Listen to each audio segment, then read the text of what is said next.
You are listening to Cemetery Confessions, the world's #1 goth talk podcast.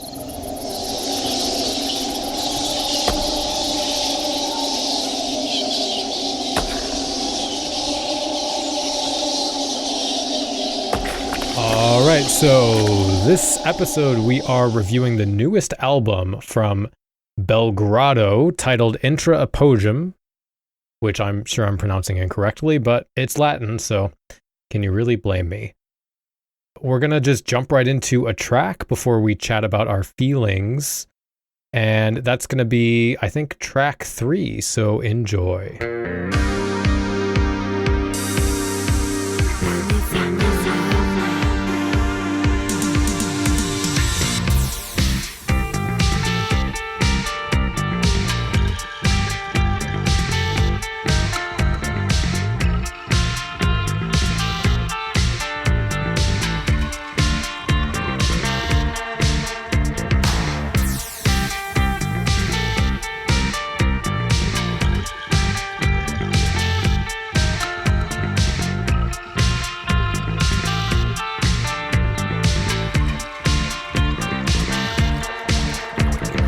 Pójdę tam,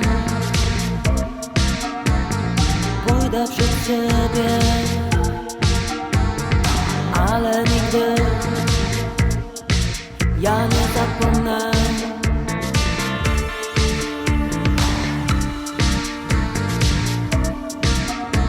Ja nigdy już, ja nigdy, ja nie zapomnę.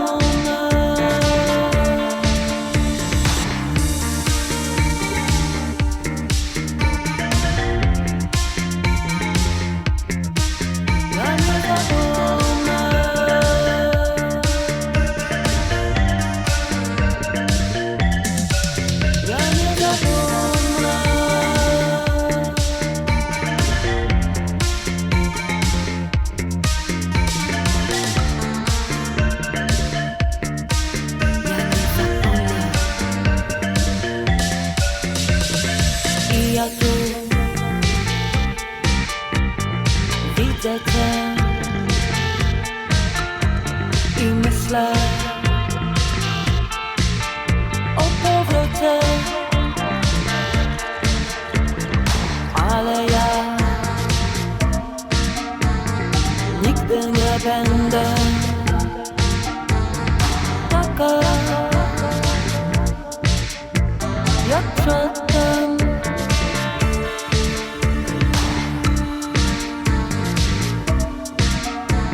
Ja nigdy już,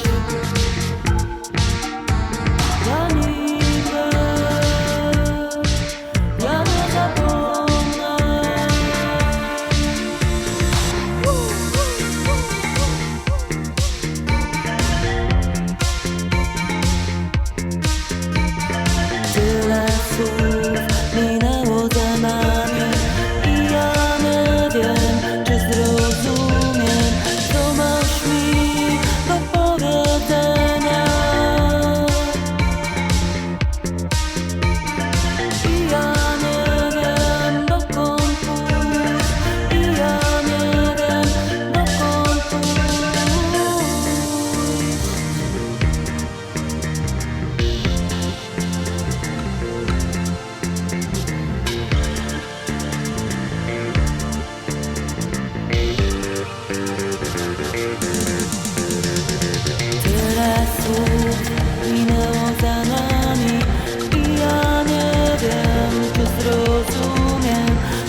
right, so we are again reviewing the new album from the band Belgrado, who is from Barcelona. Although it is worth noting in their bio, it clarifies that, quote, whilst the band is based in Barcelona, Belgrado's membership is a blend of transplanted Venezuelans, a Brit, and a Polish woman. This cultural collision of rectangular post-Soviet buildings and gray skies with a Caribbean sensibility inevitably informs their sound, as does the city of Barcelona, with its Mediterranean backdrop and cosmopolitan multiculturalism.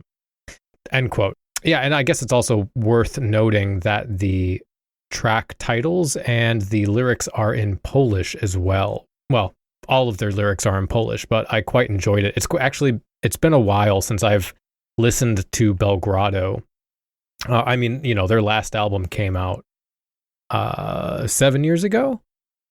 So every once in a while I put on I have a Belgrado shirt, and every once in a while I'll put it on and then spend the rest of the day wondering, oh yeah, I wonder if they're ever going to put out a new song or EP or anything. But they have finally, and I think it's worth mentioning their history a bit, because this album is a departure from their previous sound and certainly was surprising when I listened to this album based on what I expected. I kind of had to go back and listen to some of their older albums to make sure I wasn't just forgetting. But yeah, they started as kind of a punk or post-punk band. I think for me, they're sort of in the vein of Ausgang. And that sound eventually became more atmospheric with the sort of bass guitar forward kind of post-punk. You started getting more jangly guitar, more reverb, less of the DNA from punk rock, but still keeping a kind of like Sex Gang Children and X-Mal Deutschland, especially in the bass guitar, I think. And then their most recent album before this, Orbaz, was even more art rock in a way, kind of similar to Bauhaus, I think, with dub influences and long, droning, meandering guitar and drum fills. Still, though, that progressive shift from album to album felt very consistent, even if Orbaz was listened to next to like their first album, their self-titled LP. Those two did feel different, but this newest album is drastically different even from any of that. There are some echoes of the past, but they're far fewer and further between. The main difference in this album is the inclusion of synth and the way that the synth is utilized, especially. Because it's not like an insignificant change. It completely changes the entire dynamic of the band. You still have the sort of Eastern European, cold-sounding post-punk vocals, the what I think feels like dub-inspired melodic Sex Gang bass guitar, and the percussion is different, though. It's tighter and less diverse than past albums. I think it sounds to me like it's a drum machine, and I'm almost positive it's all drum machine. Okay. Yeah. Whereas I would be shocked if their previous albums were a drum machine, because they don't sound like that at all. The production feels different as well. It's more angular and crisp and kind of clinical, especially compared to their past albums, which had this warm vinyl feel that's more in line with that post-punk sound. I don't think they used synth very much at all. It was little bits, right? This album reminds me a lot more of the modern electronic bands in the scene that are pulling from different like 80s synthwave or Italo disco. And then it reminds me of the kind of post-punk goth bands that we have now. And it has that very much 80s synth pop kind of simulacra feel in every track on this album. The feeling that I get listening to this is driving down the Las Vegas Strip at night or at dusk in a DeLorean, you know, that kind of synthwave, like classic image. So there's a lot of like pleasant bleeps and bloops and zaps and warbles and retro percussion sounds. I really loved the melody portion of the first track, for example. I thought that was incredibly danceable and enjoyable. The use of the synth creates an interesting combination because the guitar and the bass have been reined in a lot, but they still have fundamentally that post-punk mentality to them. You have to kind of listen for it because the synth really, for me at least, overwhelms everything else. It's really like the synth is layers and layers on top of each other. And the drum machine as well, it has kind of that very 80s sound to it that also in its own right changes the dynamic of the band in the way that the drums are utilized. For example, the percussion has that really tight snare sound that I think I first heard on the track Sex Dwarf. That's kind of what it made me think of. And then it uses that like whip sound as well, which I don't know what that's from, but I know I've heard it before. That it sounds very emblematic of the 80s. So, I mean, Whip It would be your classic usage of it. Yeah. Yeah. And so the synth is undeniably the star of the album and the driving force of the album, which again really blew my mind when I came into this because I was like, what am I listening to? What band is this? My main critique for the album is, especially in the second half, the tracks start to run together and feel too samey to me. I don't think every album needs to be a cornucopia of genre, but it did feel to me like it almost felt like they ran out of ideas. And that kind of makes sense, especially considering it's such a drastic shift from the style they had been using for so many years, that it almost feels like this could be their first album in a way. So I don't know if they decide to keep this sound and settle into it, assuming they keep going in that direction, they'll probably refine and craft the dynamism to keep it more interesting. I also, I saw a review that said this album sounded like too many other modern albums, so it wasn't interesting to them. And I don't know who that reviewer was, but I guess I get it. But a lot of the post-punk and goth rock bands that are coming out sound very similar to each other. So I don't necessarily think that's something to complain about. But within the album itself, it didn't feel like there was enough to keep it interesting, enough variety in the synth as the album went on. And then I guess from a personal perspective, it felt like a bit of a loss to me just because I preferred and I really loved their previous sound. So there was a bit of the feeling of mourning the loss of that. I mean, obviously I can go back and listen to their old albums and enjoy those.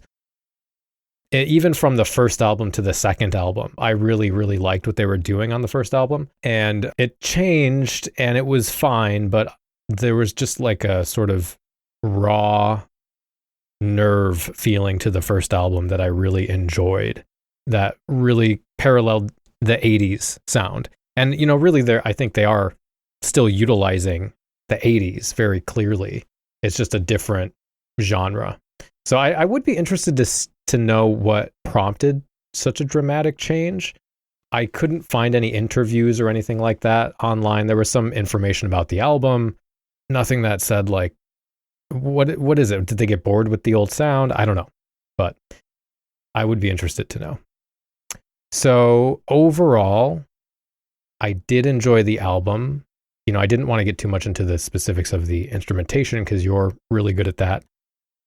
I thought they kept pieces of their previous sound intact in interesting ways. And I thought the album started really strong. I really loved the first track, and the second track was pretty good. The third track was pretty good. But as it went on and as I gave it repeat listens, a bit of that novelty fell away from me. And again, I felt like the end of the album kind of mushed together So I do think it is a solid album. I think it's an interesting, enjoyable album, but as far as a rating, I'd probably give it a 3.5. So above average, but didn't blow me away, I guess. Okay. Yeah, that sounds about right. So for me, this was, I believe, I can't think of any other Belgrado album I've heard. I think this is probably my introduction to Belgrado. So clearly, after your review, this is an anomalous introduction. Yeah. But I did really enjoy the album. So it's not like this was going to turn me off because it was too, whatever uniqueness it has. But I definitely hear a lot of what you were describing in it. It definitely is I felt it was very much of a post-punk revival album, but in the vein of the post-punk bands that turned into the new wave and synth pop bands. Mm-hmm. Your Devos and, moving on into Depeche Mode. One thing I did note and really did enjoy is I felt they were kind of an interesting, in my opinion, a merger of the instrumentation, which was very core 80s synth pop. I mean, they were using flat out 80s analog synth presets that were used in numerous other albums from that era. Yeah. Because I was hearing, oh, Depeche Mode used this sound. Oh, Kraftwerk used this sound. Oh, the Cars use this sound. Mm-hmm. So I was kind of enjoying that throughout, which, I found a lot of fun and sort of that sort of fun, nostalgic. Yeah, they're not using all these fancy custom synth presets or all these fancy, they aren't customizing their synth sounds, at least not to an extensive degree, but they are doing a really good evocation of classic sounds of the era that I found to be a lot of fun. I don't know if they were using the original synths and the original presets, or they're using any of a number of synth recreations that you can find these days on various computer synthesizers now. But obviously over the last decade or so, well, I guess the 80s revival has kind of faded a little bit, but we did have that 80s revival 5 to 10 years ago, and this is very much sort of that era, I think, where it was clearly a modern production, but definitely hearkening strongly back to the 80s late post-punk synth pop new wave sound. So I really enjoyed that. That was definitely the synth work, and to some degree the other instruments as well. Though, like Danny said, the guitars and the bass, while they were maybe pushed back from what they were used to, are much more stylistically, core post-punk. They definitely had that forward melodic bass line that was very strong and very engaging, with the guitars taking an important role, but still sort of more of a background role than your traditional rock lead guitar sound, which is very much the post-punk hallmark. And I really enjoyed that. But the thing I found that was interesting was that the vocal style, to me, evoked a little bit more of that sort of 90s ethereal feel. So it was like almost a mix of the sort of 80s instrumentation with the drum machines and the synths, with the sort of 90s ethereal sort of goth sound, which with the kind of emotionally detached vocalist with a fair amount, but not overdone reverb. But it gave me some of that, like Miranda Sex Garden, or a little bit Miranda Sex Garden, some of the Project Records feel. Right. Yeah, so a lot of that sort of feel. So I felt it was an interesting mix, and the drums were kind of nebulous. So I felt the drums were still a little bit more on the 80s side of things, maybe a little bit more pristinely produced since it's a modern production. But clearly drum machine, and I believe when I looked at the credits, it credits one of the members as doing the synth and drum machine program specifically. Okay.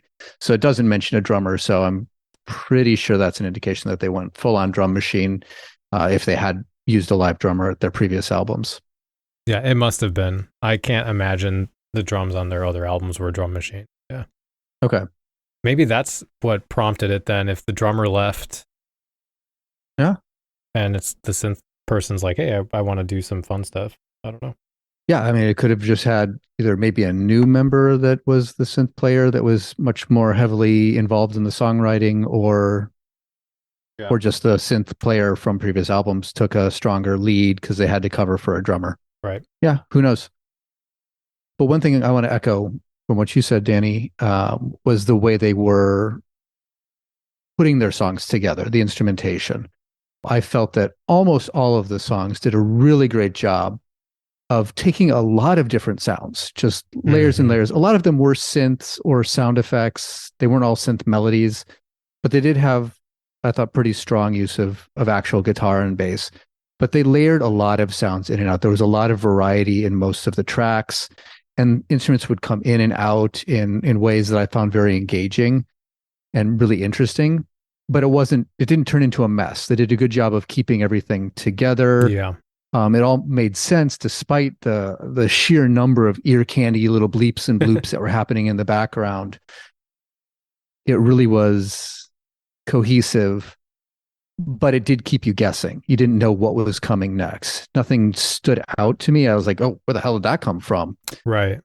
But it was like, oh, that's interesting. It fits, but I didn't expect that. So I was really enjoying listening through that overall. And one thing I really loved with almost all of the songs is I loved how all of the songs, just the way they ended, was kind of an abrupt end where they just struck a chord or a bunch of sounds together, but then they held that sound as it kind of fell apart and dissolved. They would either turn the pitch wobble up on their synth, and so a clean pitch from the synth line was going, and it would lower in pitch, and they'd add some reverb to it. So it kind of felt like the song stopped and then started disintegrating in front of you. Yeah. And as it faded out, and I really was enjoying that.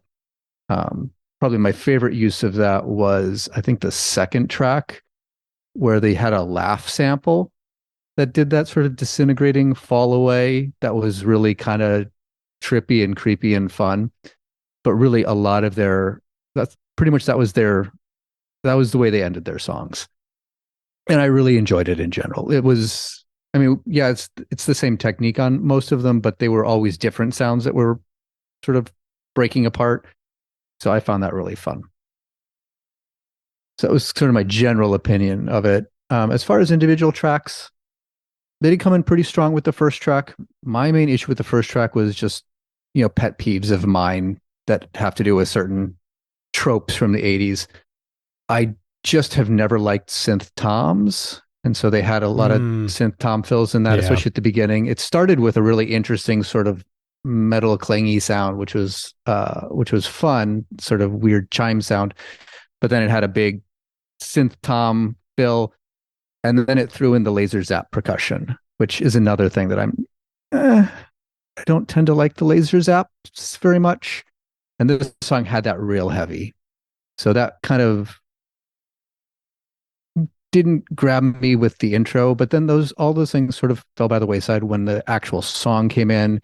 The guitar and the bass came up, in addition to the synth work, and became more of a, in my mind, early synth pop style thing where you still had a lot of that post-punk guitar and bass instrumentation, but there were all those sort of experimental synth sounds and some interesting synth melodic lines too. That was a lot of fun. This was one that reminded me a lot of some of the synth lines, especially in the chorus, had a very reminiscent of the Cars. I really enjoyed some of those sort of synth melodies that were in there. And the guitar was really, really pretty coming out of the bridge. It had a nice little, it was echoing sort of the synth melody, but a plucked guitar melody with that nice, clean, chiming guitar sound that I view as sort of a post-punk, early goth hallmark. The second track was also a lot of fun. This one reminded me a lot of early Depeche Mode. It had, I think, some of the similar sound choices with the synths. And they had a really neat call and response thing going on with the vocals. I'm not 100% sure if they were doing it, but every time it sounded like they'd have like the lead singer would sing a vocal line, and then an overdubbed second vocal line would echo it back. Though a couple times it was so subtle that I wasn't sure if that was actually there or whether I just wanted it to be there. So I was kind of hearing it, whether it was happening or not. But it just had this space where the lead line, especially in the chorus, would sing the chorus part and then would leave space for a long tail that I felt had sort of the echoing background layered voices at the same time, and I really enjoyed that. And then I also mentioned the way this one ended with that laugh that dissolved. The third track was probably the standout track for me, and that was all because of the bass line. They had a fun little sort of mildly funky bass line on this that I found really, really a lot of fun. It kind of started with a slower intro, but then the bass line came in. I'm like, all right, yeah, I'm really bopping to this one. So that one had me sort of dancing around and enjoying it myself. And it had a great sort of hollow bell tone that they were using for a lot of the synth instrumentals. That was really nice, both a low pitch one and a higher pitch one that did through the chorus. And I've always loved that sort of sound. I like bell tones to some degree when they're used, especially synth bell tones in a lot of music. So I was enjoying that. The only thing I didn't like about this song, and this is something that happened in a few other songs, and again, like my issues with the first track, this is a pet peeve of mine. And I don't even know if it's meant to be the lyric, but there are a couple points where I think it's the vocalist, though it could be the sync, makes a woo sound.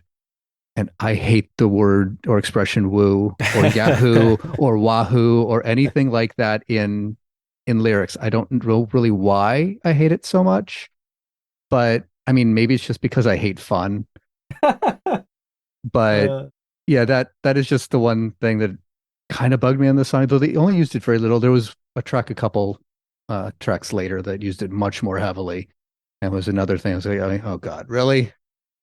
But again, that's not really a valid critique of the band. That's a pet peeve of mine that has no basis in anything but my own prejudice. But overall, I really enjoyed that track, despite the woo in the middle there. The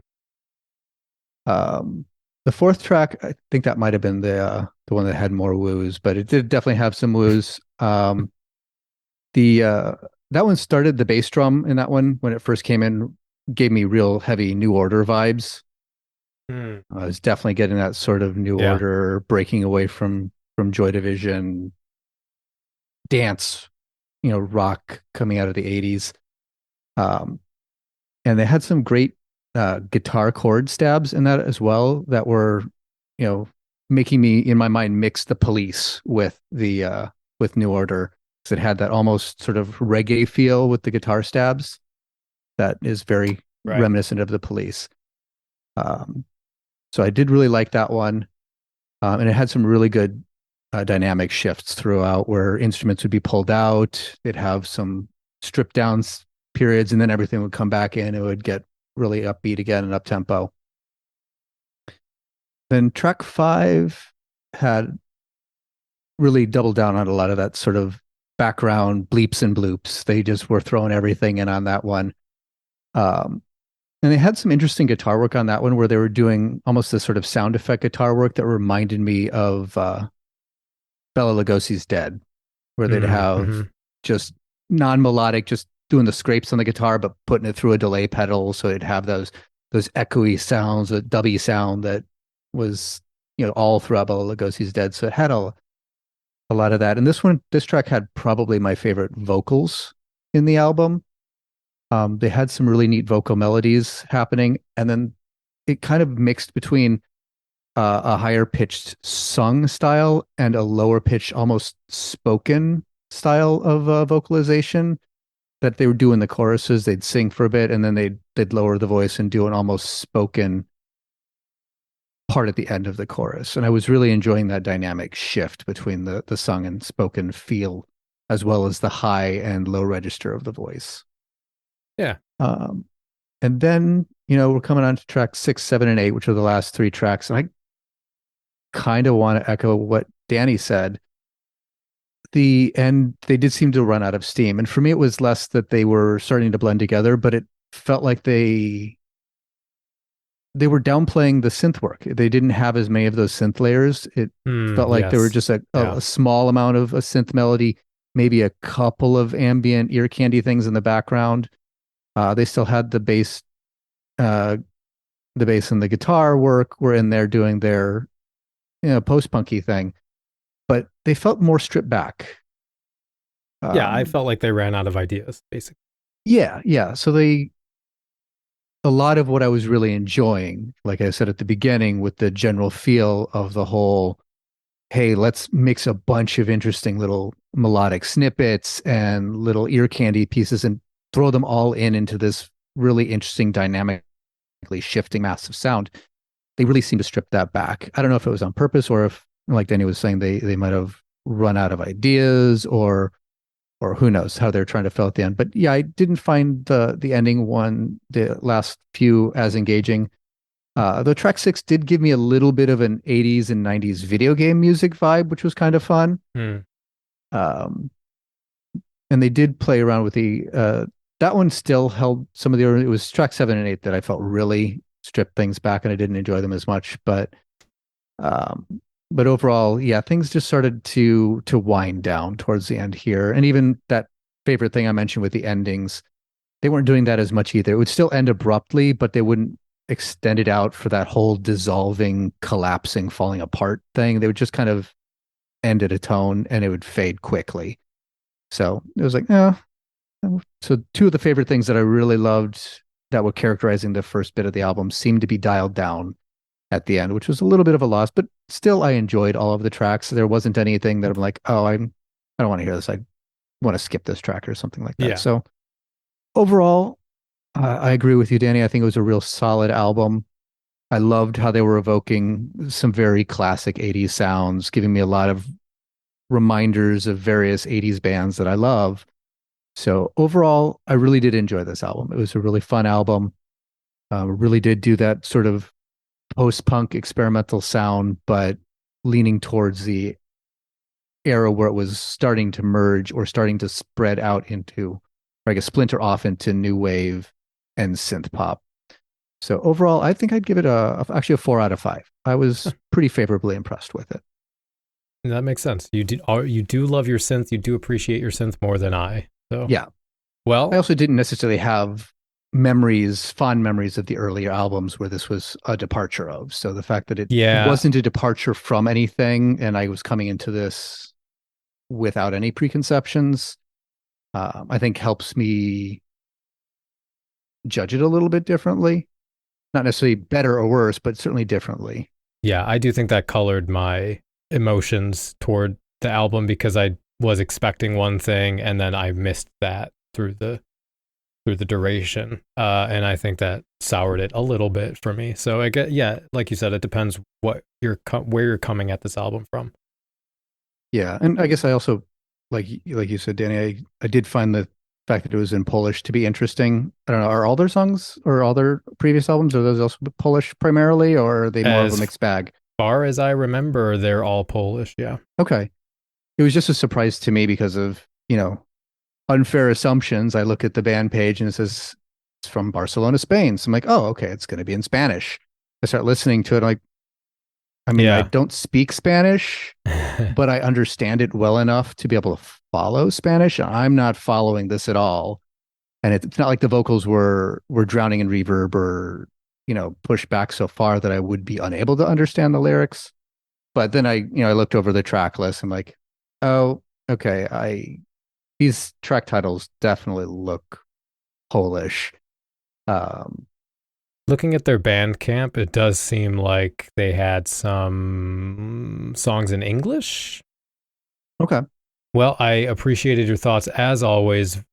Incredibly incisive and insightful.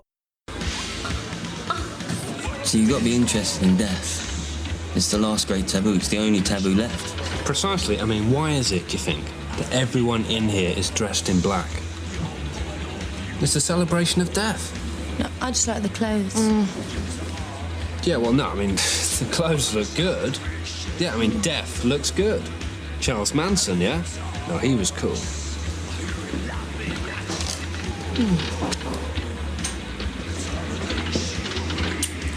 Don't know if I mentioned it before, but I'm actually a vampire.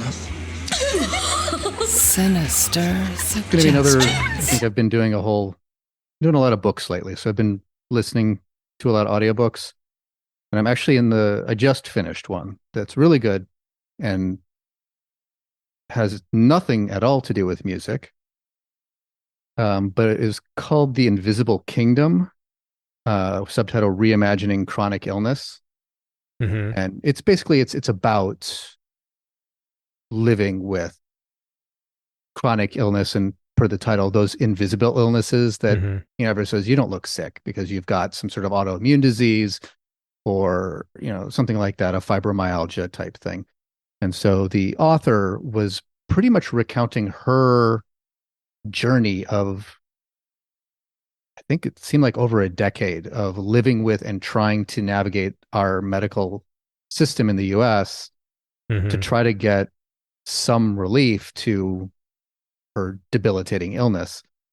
And it was written relatively recently, so it was post COVID, and it was mentioning how the instances of long COVID it's another one of those forms of almost invisible diseases, though it's now more acknowledged because it is so directly related to a worldwide pandemic that can't be downplayed, Mm-hmm. right? You go to the doctor and like, well, yeah, no, you did have COVID and that was a major pandemic.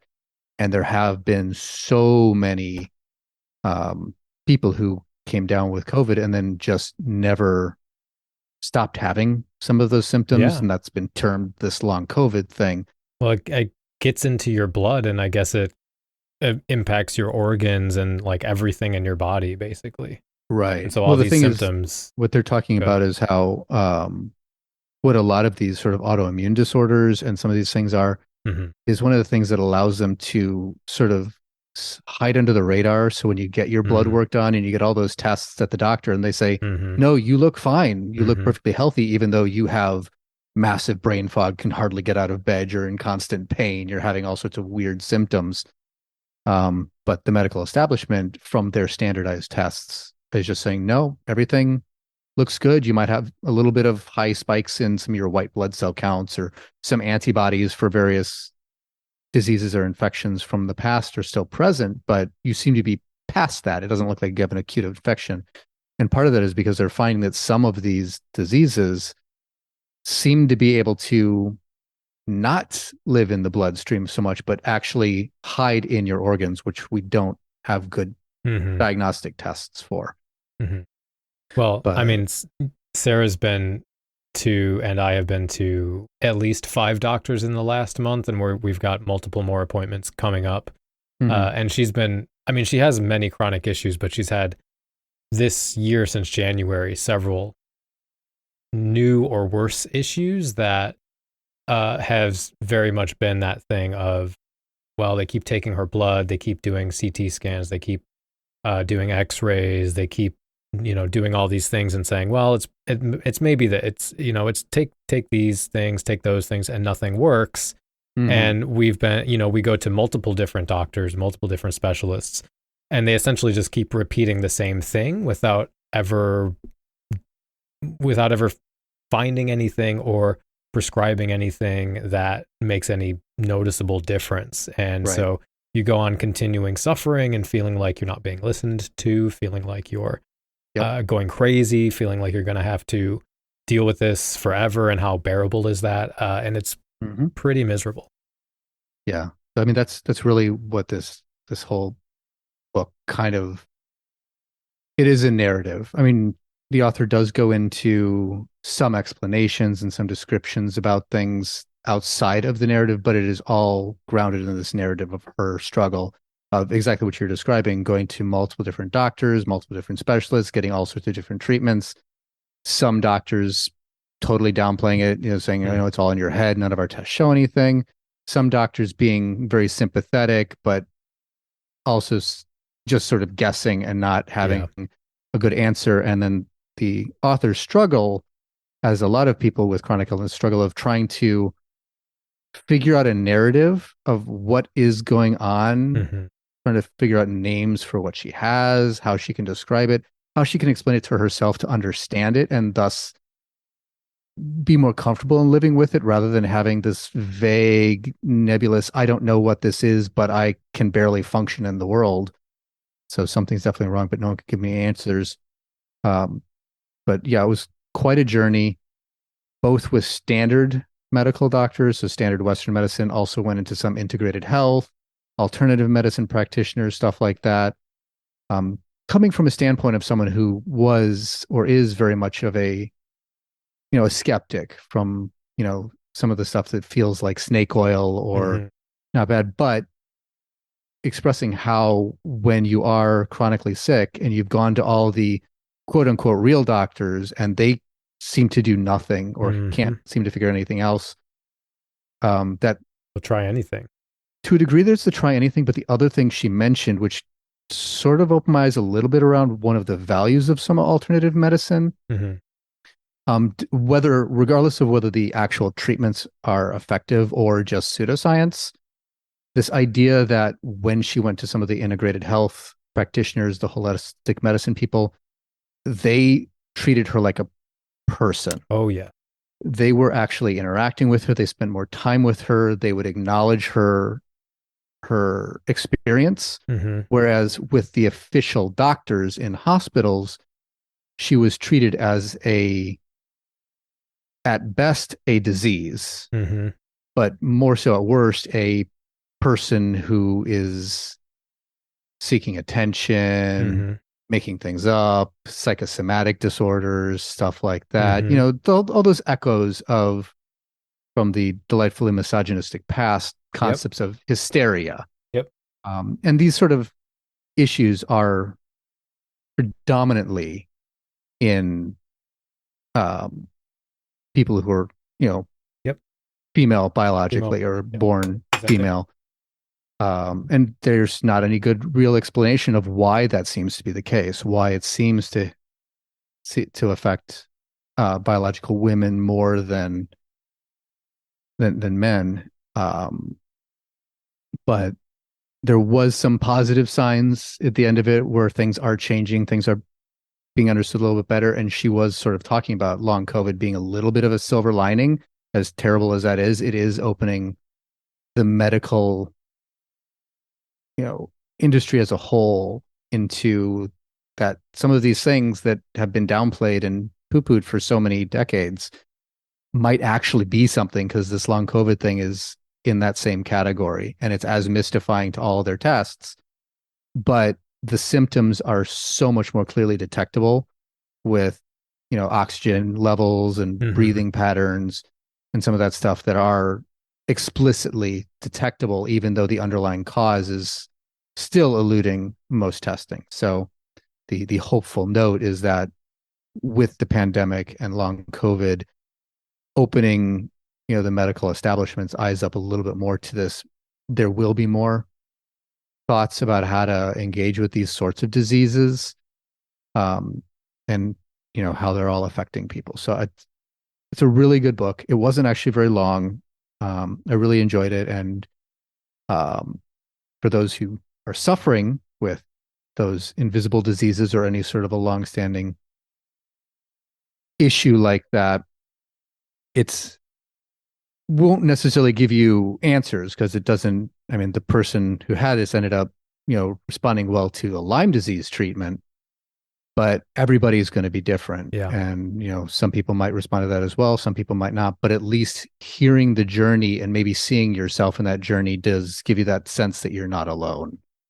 I will. And go ahead. All that. And that there are doctors out there and people out there and groups out there that are looking into this. And it does have that, like I said, positive ending where it seems like academic medicine as a whole is starting to come around to the existence of these issues. That is hopeful. To echo something you said about the way doctors can treat these patients, it just reminded me of one of the more recent doctors we went to was an ENT. And most of the doctors we go to, it will tell you on your appointment how long you can expect to spend with the doctor. And it's usually 10 or 15 minutes. Yep. And we went to one doctor, an ENT, for a very specific issue, which we described, he kind of was like, well, try these things that we had already been trying. And then he noticed like, oh, well, there's something else completely unrelated that I see that I think is an issue. Zeroed in on that, talked about that the entire time. We tried to come back to what we were there for in the first place, which he basically, and we could tell like the closer we were getting to 10 minutes, the faster he was rushing us. Mhm. And then he basically kind of was like, oh, it'll be fine. Just do this, this other, this thing you've been doing, and it'll clear up, and give it another, it's a lot of give it a month, give it another month, give it another month. Yeah. And it definitely felt like, I don't know the answer and I don't care. And I found this other thing that I think I know the answer for, so let's take care of that and goodbye.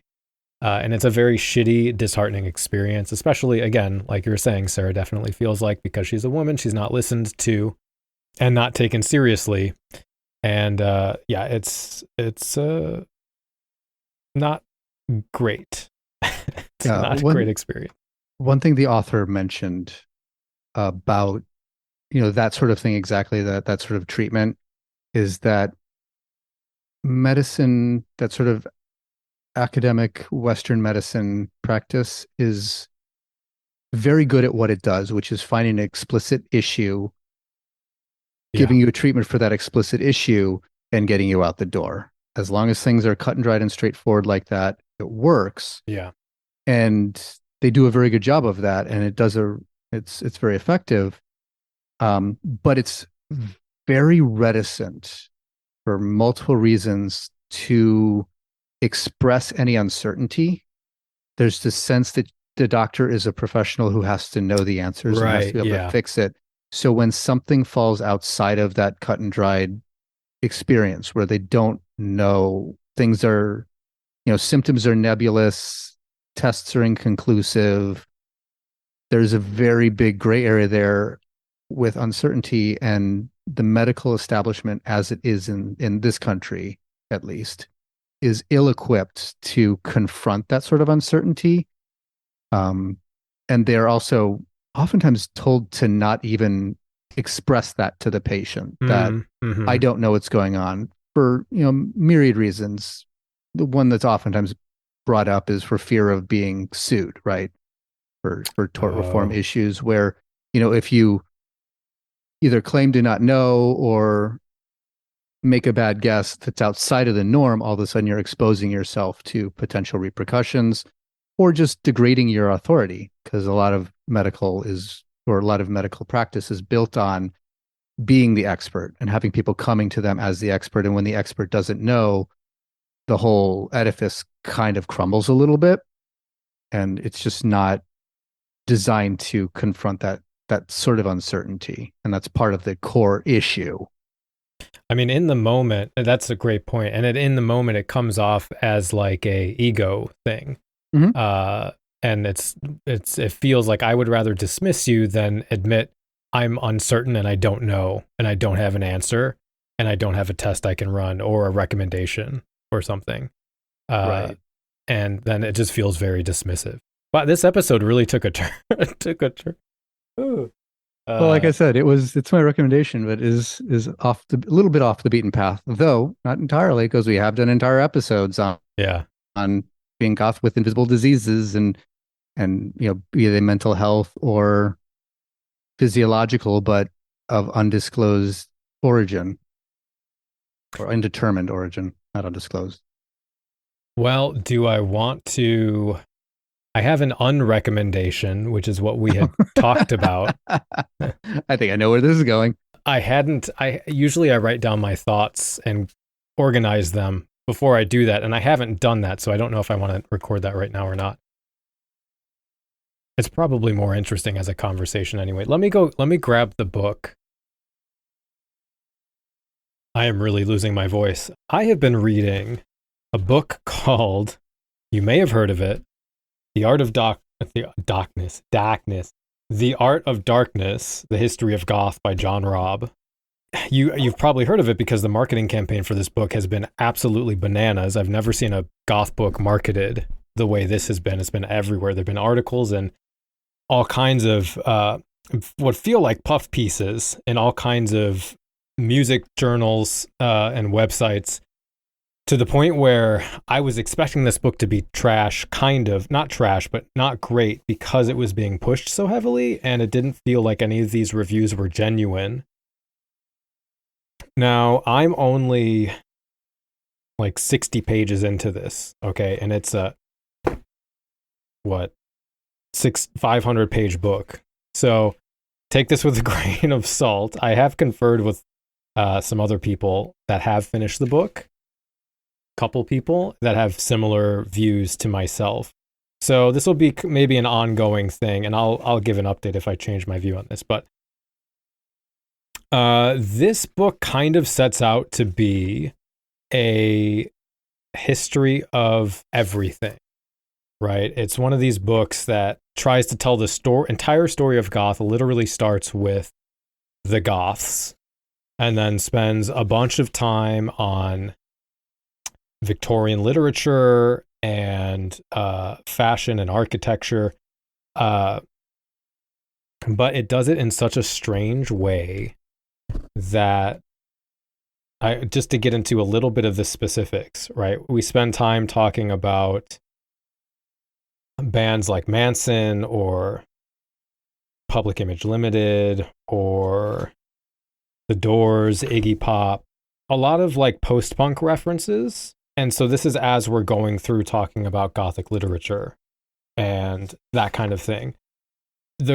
Which is frustrating because we spend no time connecting these things to actual goth bands. Like they talk about occultism and Crowley a lot, but there's no connection to like Roz Williams, which is the most obvious connection to me. They talk about Maldoror and then mention a black metal band, but they don't mention the actual goth band called Maldoror, which is a Mexican goth band. They spend like 3 pages talking about Elvis and James Dean, and then lead that into talking about Cassandra Peterson. They say James Dean was almost goth-like. There was this quote. Yeah, there's a footnote in here that says, Susie later titled the Banshees' 1987 cover album Through the Looking Glass. In some ways, she was a forerunner to Marilyn Manson, who in 2010 began prepping a feature film titled Phantasmagoria, The Visions of Lewis Carroll, which was just a wild swing. And because no one else has ever referenced Alice in Wonderland for any reason. Yeah, I can't believe how many times Marilyn Manson came up in this book when there's so many. You know, the frustrating thing about this is you don't, and I think you even said this actually when we were talking. The book focuses on Victoriana, for example, and there's a lot of detail about these things that, I mean, the writing is not great. It's very flowery. It's very wandering. It's very run-on sentence. It's very overly wordy, which doesn't necessarily have to be bad, but no, it sounds like Gothic literature. Yeah. It's the thing is, it's hard to follow. The connective tissue is very strange. The chapters are truncated and don't feel super connected. And the way he approaches it, which this is what you were, I think is what you were saying, if I remember, talking about Victorian literature first or Gothic literature first and making a few connections. Most of them are odd connections that aren't to Goth, rather than talking about Goth and then making the reverse connections, which I think makes much more sense. If it's a book about Goth, you want to talk about Goth and then say, well, this is a reference, because when you, and a lot of these books do this, there are a lot of history of Goth books, many of which I don't think are great. And they all start with Victorian art, Victorian literature, Victorian architecture, and then usually work their way up through a bunch of what I think are all these tangential, ancillary elements of history that Goth pulls from, but aren't tied to the lineage of Goth. If you're talking about Goth that started in, late 70s, early 80s. And they make a big deal about these things that makes it feel like this is the beginning of goth and these are the pieces of goth, which I think is kind of ass backwards and not representative of what goth is. And most of those books, I think, are the weakest and driest because you really have to be interested in like Victorian fashion or Victorian literature or whatever for them to find them interesting, I think, because they kind of read like an encyclopedia in a way. And this book does as well, at least what I'm into so far. I've heard there are big chapters on actual goth bands that are interesting. So we'll see what happens when we get to those. Part of the problem from what I've read is that this was initially meant to be a history of post-punk. And it was changed to goth to be more marketable. And so For that TikTok cred. Yeah. Mick Mercer, I think, made the point that, there's these interviews with bands like The Cure, but goth is never mentioned, or with Susie, but goth is never mentioned. And it's like, this is a book about goth, but you didn't ask what those bands thought about goth, what goth was like at the time, how it evolved, what their relationship with it was, even if it was negative. That's not in there.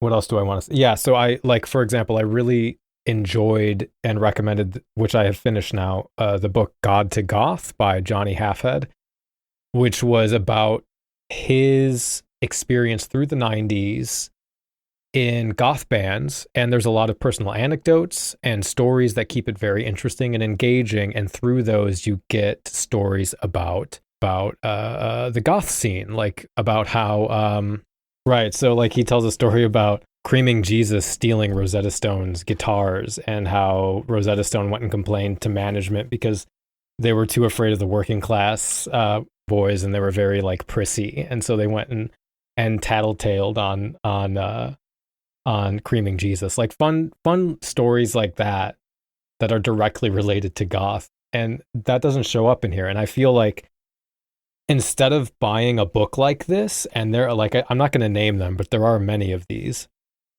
which I've also heard as a complaint aren't really referenced in here, as this is marketed as finally a fully comprehensive history of goth, even though there have been books like that. I feel like you kind of have to go read all of these individual,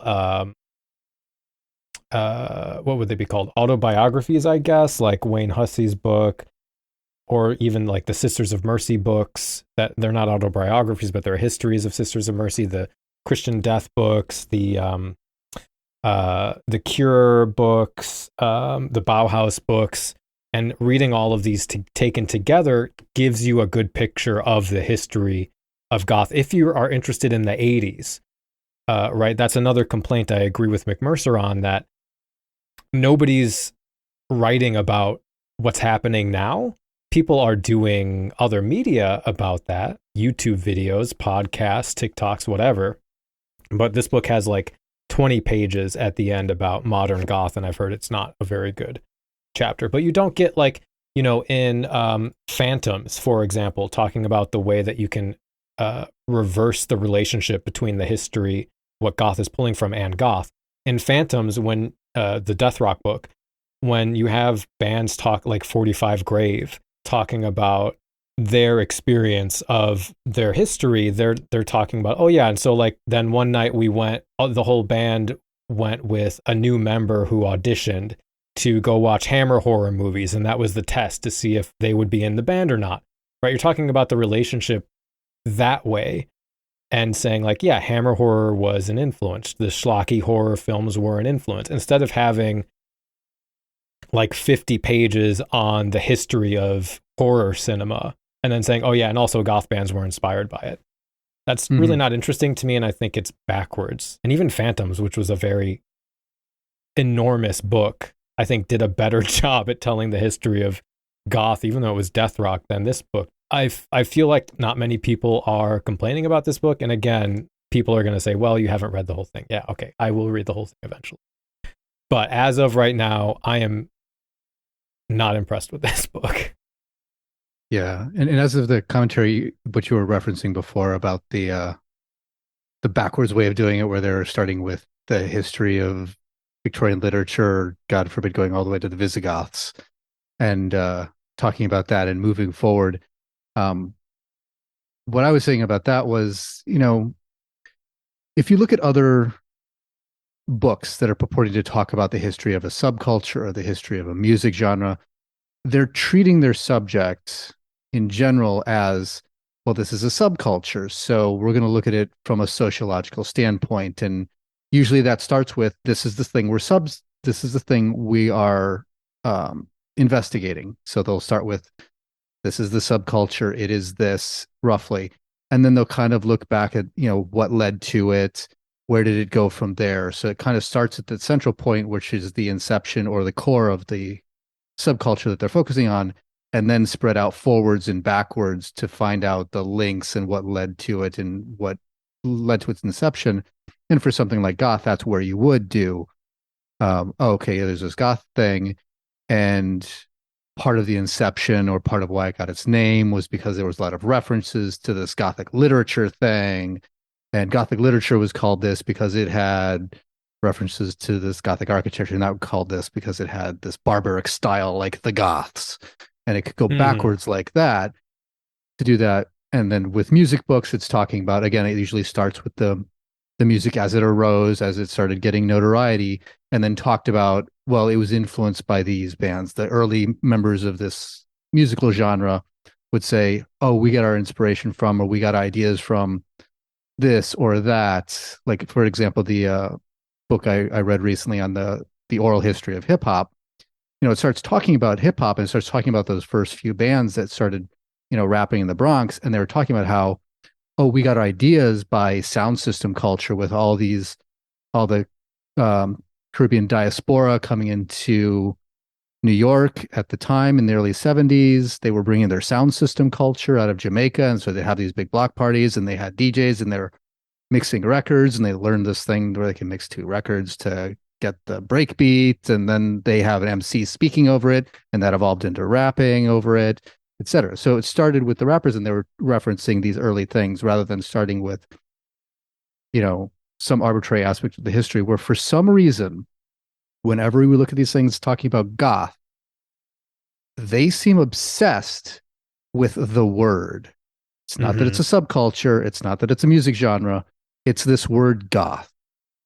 And they treat it like an etymological treatise on the word goth, which when you talk about an etymology, you do start sort of at the beginning. This is the very first word that eventually transformed to the first usage of that word historically, or the first version of that word that eventually evolved into the word we're talking about. And that's when you'd start with, okay, we're talking goth. So there was a tribe of Germans in Roman times called the Visigoths and the Ostrogoths, and they were barbarians and they sacked Rome and yada, yada, yada. And then that evolved into Gothic architecture being a insult because it was barbaric architecture, et cetera, et cetera. That sort of etymological thing we get in all these books that are a history of goth. And it's just really interesting why, for whatever reason, when people talk about goth or the goth subculture, they get hung up on this word. Whereas when you talk about punk or hip hop, I mean, punk will briefly mention that. Well, at the time, the word punk was a pejorative for, a hooligan. They were just a punk. And then the punks were reclaiming it. But, you read a history of hip hop, and I don't see them talking about, well, what does the word hip come from? And what is a hop? The jazz slang with the sock hops of the 50s, and it's merging them up? Or what? No, they don't talk about the etymological origins of the words hip and hop, or what rap is as a word. Those they're words that you learn in context. Like, well, hip hop is this subculture. That's the whole culture. And rapping is this style of vocalization over a beat. And that's all they say about the words. And the rest of it is about the progenitors artistically or culturally of those movements. And I don't know why with goth, everybody seems so focused on this word. And it's possible because there are these things like Gothic architecture and Gothic literature. And that's maybe the first question an outsider has is, well, this thing is goth, but I know these other words from my art history class or from my architecture classes from college that I vaguely remember. So that's my only point of reference. So I need to address that point of reference and how that comes into play. But that's the only reason I can think of. And it's just, like you said, it's not a good way of addressing a history of either a subculture or a musical genre. It just is ass backwards. Page 13. The term Gothic was first applied to bricks and mortar in the 16th century in a 1518 letter from Raphael to Pope Leo X. The Italian, it's like, okay, all right. And like, I didn't even get into that. Apparently there was an editor on this book, but I'd be fucked sideways if I thought there was one, because, I mean, first of all, there's a footnote on every single page.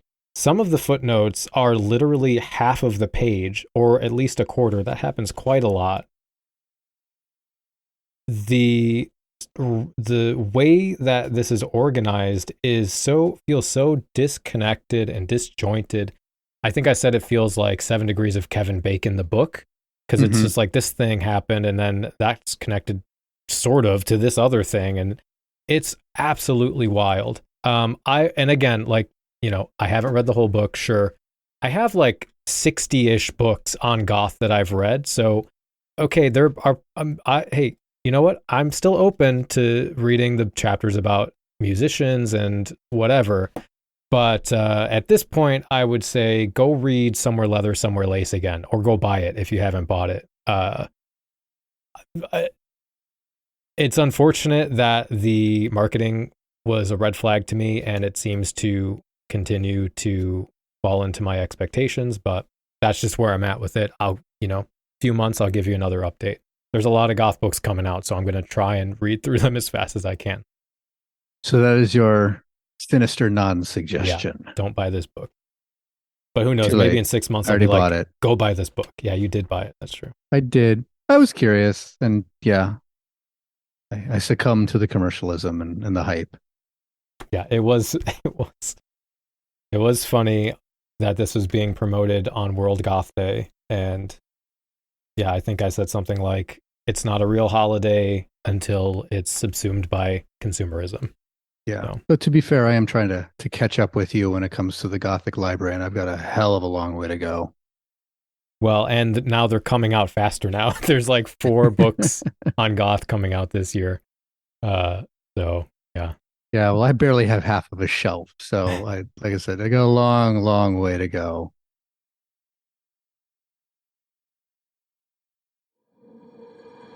That means it's time for our album recommendations for this month. To start, we have the Danish band Torch. They've just released their debut, haunting, full-length album called Leaving Me Behind. And I don't want to play favorites, but it's hard not to fall in love with the abyssal night sky that yawns open before you as this album begins. The album is unnerving as hell, as if you've been wandering a liminal space with no hope of escape, while a lone record player, deep in the bowels of the back rooms, echoes this sinister sound. It's a decadent, danceable delicacy that utilizes both spacious minimalism and maddening claustrophobia. Darkwave melodies play over unearthly, occult-sounding miasma. The most notable instrumental element to me was the Mick Karn-style bass on the album, which is emblematic of the 80s to me, but it's utilized here in evoking the uncanny, the sense of the ground being uncertain beneath your feet. You'll also find specters of bands like Rendezvous, Drab Majesty, and Lebanon Hanover beleaguering the album. Turn off the lights and lose yourself.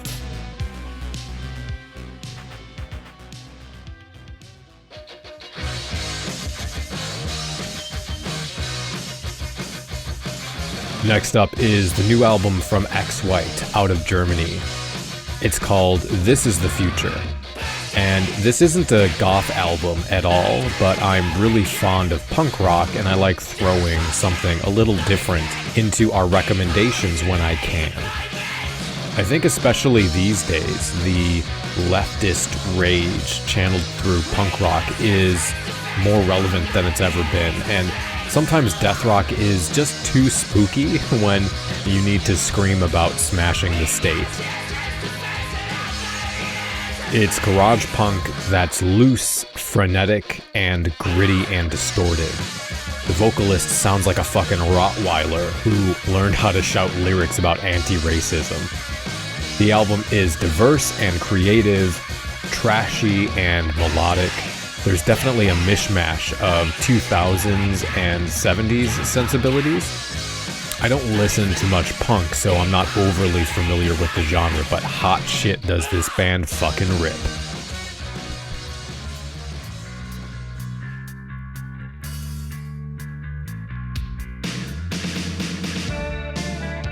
I didn't think I needed more cowbell in my goth music, but Livinroom's new single, Leave Me Alone, disabused me of that notion. This Russian post-punk band is clearly drawing on the sisters on this track with guitar tone and melody that is reminiscent of 9while9 and that 80s drum machine that could be Dr. Avalanche's sibling. Vocally, you get that deep, resonant, reverbed kind of vocal. But despite being so lugubrious, it's surprisingly light and delightful. At the very least, it's undeniably dancey. I really loved this track. I think their previous EP has a bit of a different sound, which I also enjoyed, but I wouldn't be mad if we got more of this in the future.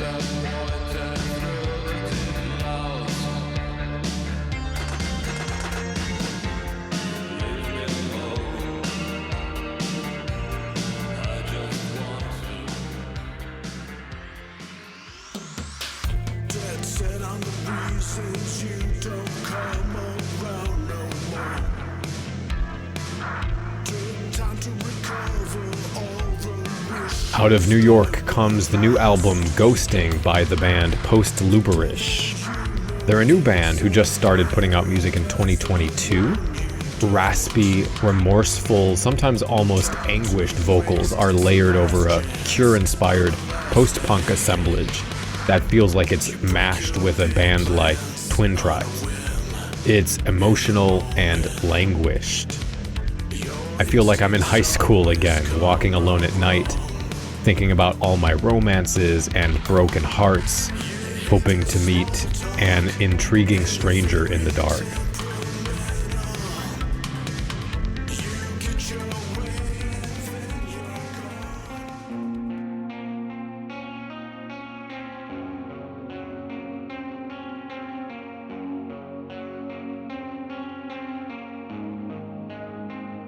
What an interesting band this is. Kekmanderin is out of Hungary, and they've been releasing a series of singles over the last couple months. I'm getting a bit tired of calling bands post-punk and darkwave, because though this does fall into that category, it really doesn't capture the intricacies of the music. The most recent track is darkwave, sure. It's got a synth and floating ethereal guitar and drum machine, but it feels like standing at the precipice of castle walls, gazing over the dark rolling hills beneath a star-dipped sky, and feeling the most profound sense of remorse and love. Lyrically, it reads like something out of a Jane Austen novel, which I really enjoyed. The track gives me shades of Harbaloo and Golden Apes, and that's just this one track. There's a whole spectrum of lament and romantic longing to be experienced across these 5 tracks. So if rending your soul to darkwave sounds like a good time, hi, I'm Danny, but also check this band out.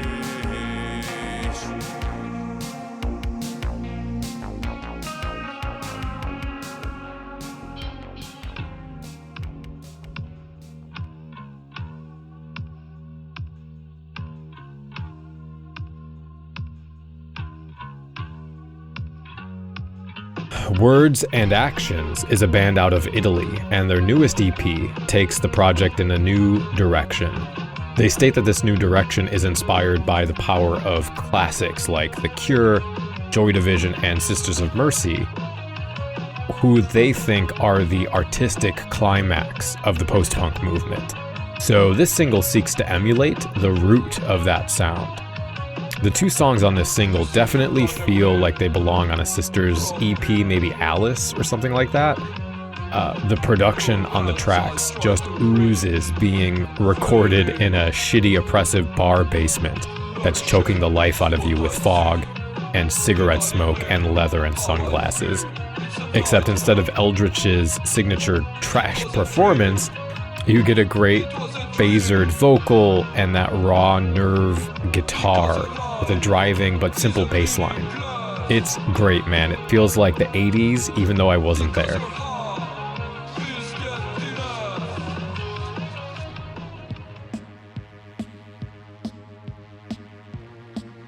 Fotocrime out of Kentucky are new to me, but have been around since 2017. Their new single, Turn Away, is out now, ahead of their upcoming album in September, and I think this band introduces a refreshing sound into the current landscape. It's reminiscent to me of a sound in the 2000s, like The Beauty of Gemeine, or Then Comes Silence, or even Actors for a more recent comparison. While clearly influenced by alt-rock and cleanly produced, shiny arena rock bands, they still infuse that distinct goth atmosphere into their sound. Past albums have utilized blues and country to great effect, right along with new wave and sounds similar to bands like The Mission. All that to say, I'm waiting quite impatiently for the new record.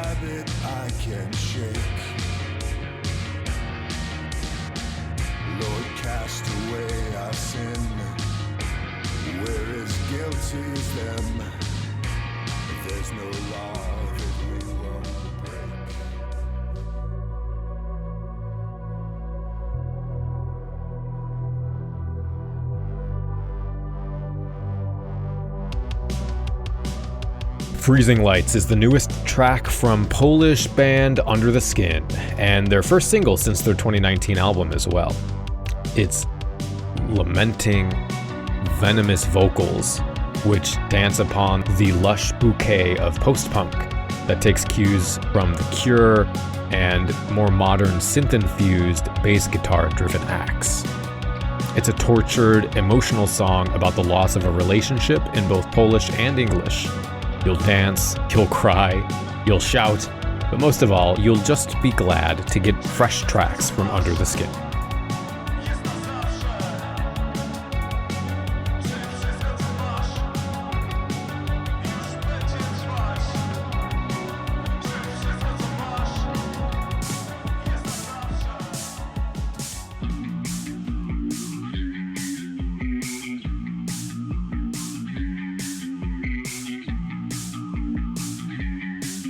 Sinclaire Noir is a Texas-based darkwave band, and their newest single is titled Another Day. It's a rhythmically driven bifurcation of both post-punk that drops you into a moon-soaked field you're fairly certain is being stalked by supernatural creatures, and synth lines that are reminiscent of cyberpunk dystopias littered with human refuse and besotted by retro-futuristic crime syndicates. The track lyrically captures the despair and angst indicative of life under capitalism. They infuse the two dichotomous visages to create a sensation of whiplash, all too evocative of the modern constitution of the working class. Likewise, the previous singles are fusions of seemingly disparate sounds that culminate in satisfyingly trippy experiences, creating something new and interesting.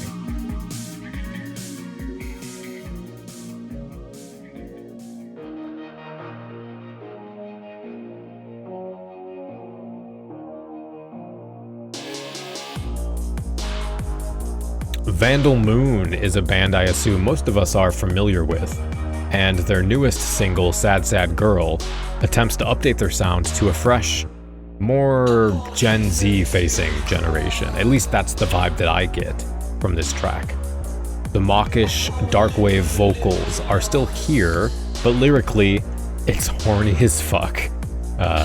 Musically, we're treated to a vaguely electro-hop sound with all the modern darkwave trappings we're familiar with. It's a satisfyingly modern-feeling track that conjoins images of trip-pant-laden alt-kids moping around a Denny's parking lot.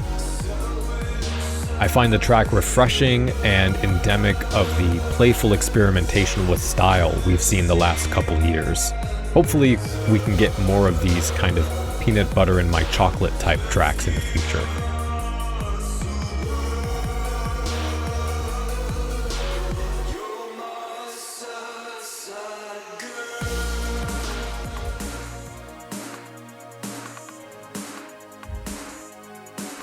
Finally, we have Touch, the new single from the Berlin-based band Some Ember. The new track elicits neon streets drenched in rain poured from a darkened sky, which reflect the bodies of latex and rubber-clad denizens of a bustling sci-fi future. It's very much synthwave, and you may argue whether or not this is goth. I just think it's a killer track. Another on this list that elicits both the need to dance and deep, melancholic sorrow. If that's not goth, then I don't know what is. If I had to categorize this track, I'd throw it into my folder of songs that need to be listened to while wearing sunglasses at night. It definitely feels like you're floating through a 90s geometric vector art landscape while an electric synthwave sun sets on the horizon. Certainly an enjoyable experience.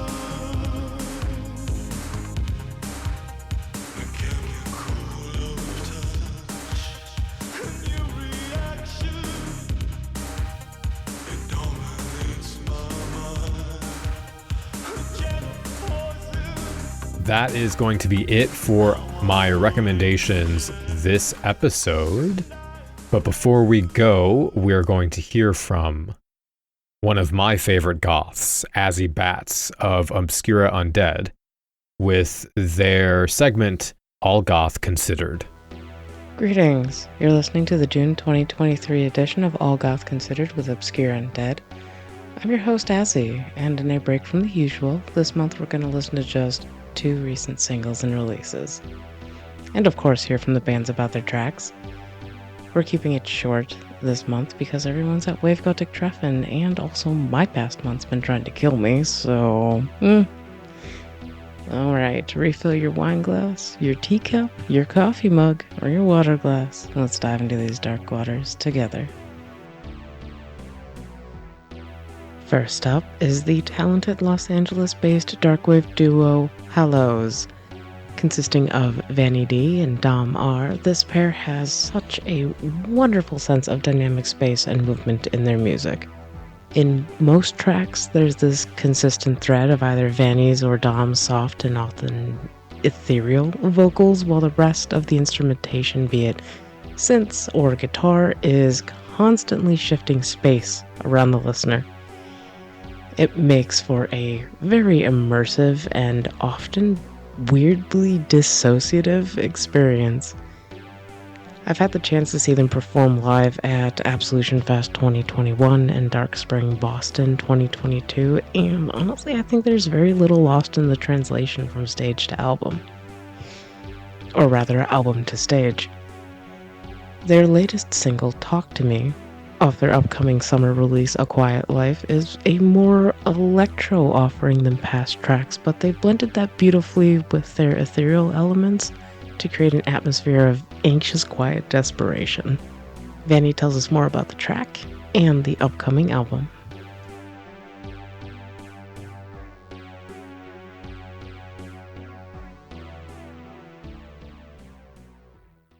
Hey all, this is Vanny from Hallows. We're so excited to tell you about our latest single, Talk to Me. Talk to Me came out at the end of May, and it is the first single off of our upcoming new record, A Quieter Life, and that drops later this summer on August 31st. Talk to Me, coincidentally, was the first song we wrote on the album. It really helped set the tone for the album, both in terms of the themes in the lyrics and the stories that we were telling and the overall sound that we were seeking. You'll find Talk to Me to be rhythmic, with syncopated drum lines and our signature ethereal vocals drenched in reverb. It also brings together brooding bass lines, contrasted by upbeat synth riffs. We are very stoked for people to hear it, especially since we believe that while it is true to our sound, it also breaks away into a more electronic era for us. It is a blend of slow, groovy, dark melodies with odd pop nuances. Talk to Me is also a story that we tell throughout the album. It's one of heartache in a bleak world. If you have not seen the video, please do check it out. We came out with the script earlier this year, and we were so thankful to gather a solid group of new and old friends to shoot it. It's all DIY, made in-house, just the way we like it.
cruising over to Gainesville, Florida, we visit another duo.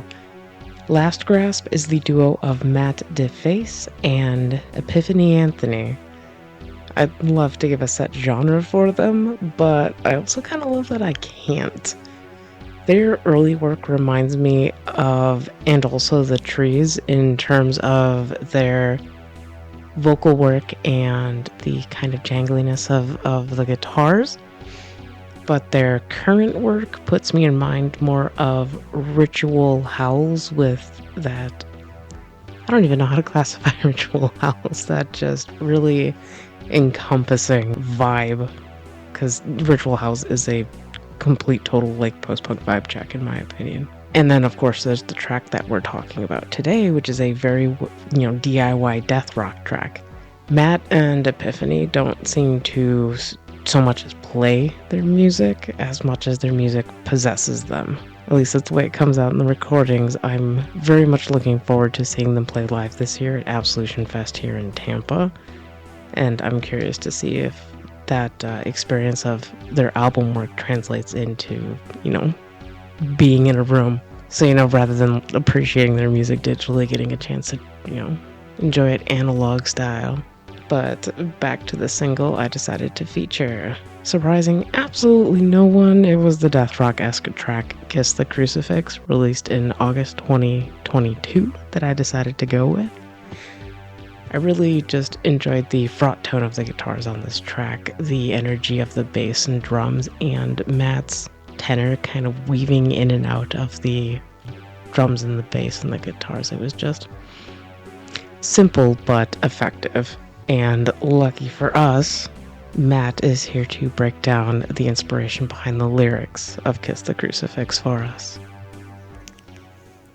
The inspiration behind Kiss the Crucifix comes from my experience with Christianity. I was sent to a Catholic school as a boy, but I was baptized Methodist, so there was always some underlying resentment from the staff at the school.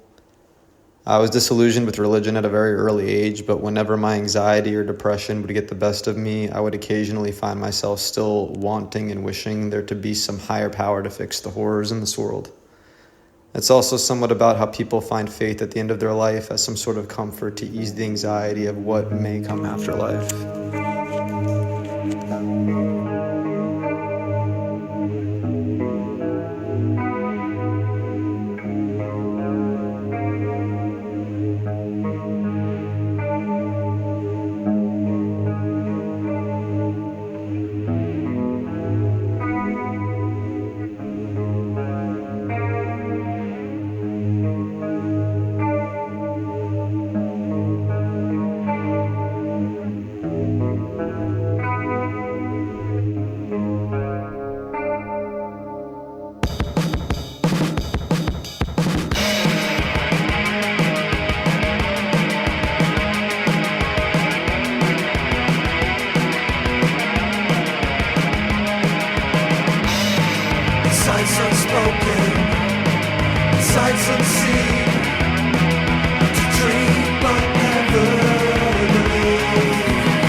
Thank you so much to Hallows and Last Grasp for sharing with us this month, and thank you, friend bats, for always being here and listening with me. For more, please follow me on most major social media platforms under the handle Obscura Undead, and let me know what I should be listening to. And if you like the show and want to support me, buy me a cup of coffee, just, toss a couple bucks my way, check out my Patreon at patreon.com/obscuraundead, or send me a tip on PayPal to obscuraundead@gmail.com. And I'm dead serious about the coffee. I'm so tired. All right, friends, take care of yourselves. I'll see you next time. Love you. Bye-bye. That brings us to the end of this month's Music Mausoleum. I want to wish everyone who went to Cruel World and Wave Gotik Treffen a happy and safe return, and a happy and safe time to myself in the future when I go to see the Sisters of Mercy play. Our next episode is going to be music heavy as well. Actually, we're going to be returning to an episode that we did last year called Facing Nostalgia. This time we're going to be bringing on Azzy Bats, who you just heard from, and Ryan Flint of the band Witch Hands.